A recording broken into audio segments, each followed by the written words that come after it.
Welcome to Lagniappe, a program about events, issues, and people. I'm Corey Crow. I'm joined today by Adrian LaFrance Wells, who's with us talking about the big Northeast Louisiana Celtic Festival that's making its way to West Monroe this Saturday. That's right. So we will be at Lazarre Park once again on South Riverfront Street in West Monroe. Attendance is $5 at the gate, and it is free for children 10 and under.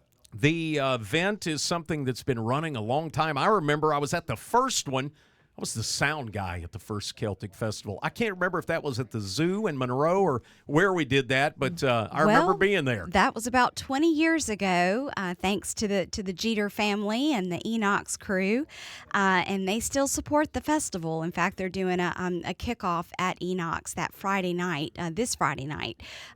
So it is the longest running festival still in existence in Ouachita Parish, and we are proud to continue that tradition. The festival really seeks to preserve the rich Celtic heritage, tradition, and lore of the Celtic heritage in Northeast Louisiana. So the folks that don't know, this area was really populated by a lot of Irish and Scottish folks in the 1800s. That's true, and if you want to learn more about that, we will have a vendor there who actually helps do research. So if you're interested in learning about your roots and Ireland or Scotland, your Celtic roots, come on out, and they would be happy to share that information with you and do some research. The festival actually goes from 11 a.m. to 4 p.m., and it is a full day.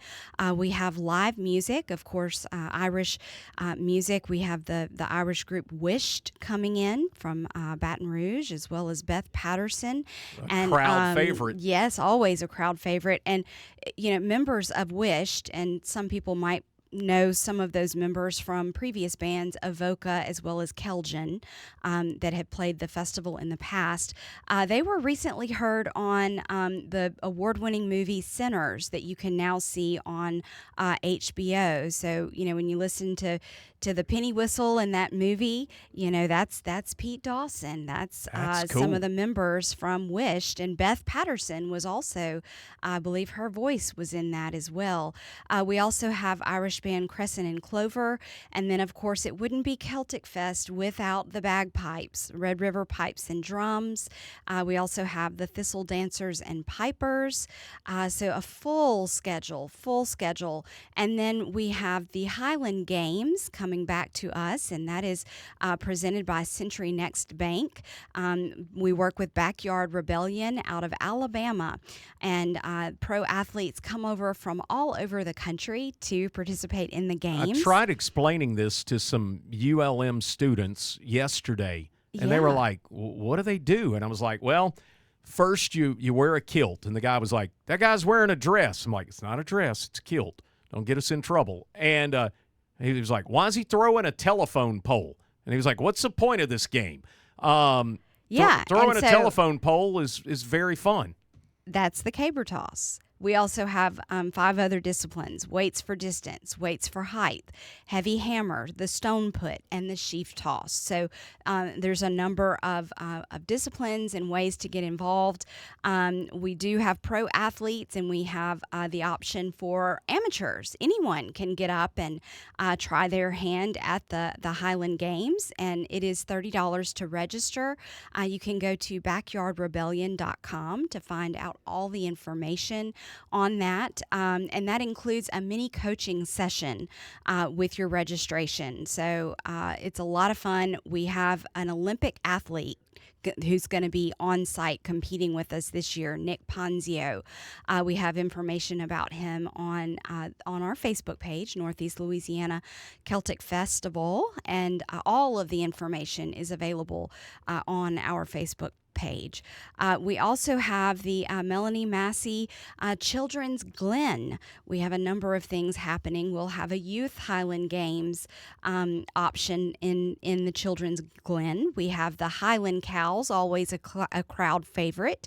The zoo crew, the West Monroe robotics team will have catapults for the kids to try out. Fun. Yeah, we'll have a hay fort, jumpers, all kinds of fun things. And we'll also have the wizard, Finn the Wizard, and Merida, so some fun characters walking around for photo ops. And then Flying Heart will be having their beer garden, and they'll be serving special Celtic food menu items for the day. We will have food trucks and, of course, our artisans and crafters throughout the festival grounds. That's a really fun part about Celtic Fest.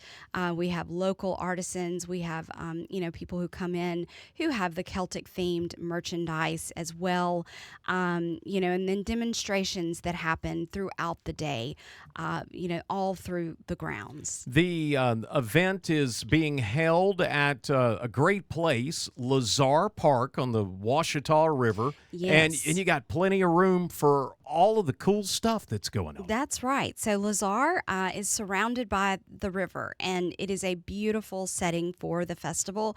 It is an underutilized space, so a lot of people have kind of rediscovered Lazarre Park as a result of Celtic Fest, and it is the perfect venue. Everybody loves it because we're able to kind of spread out. It's 90 acres, right there with the setting of the Ouachita River.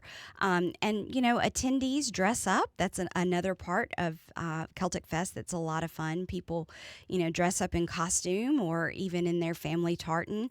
But, come on out. It's this Saturday from 11 a.m. to 4 p.m. at Lazarre Park. Visit the Northeast Louisiana Celtic Festival Facebook page for more information. All right, I got to ask, what's the one thing you're going to eat? Oh, gosh, I'm probably going to check out what Flying Heart has this year. I think they're going to be doing some shepherd's pie, and there will be several other vendors doing Celtic-themed menu items as well. Adrienne LaFrance-Wells joining us today on Lagniappe. Now, to find out about this and other events, be sure and head over to our website at KEDM.org, and be sure and share our video with your friends.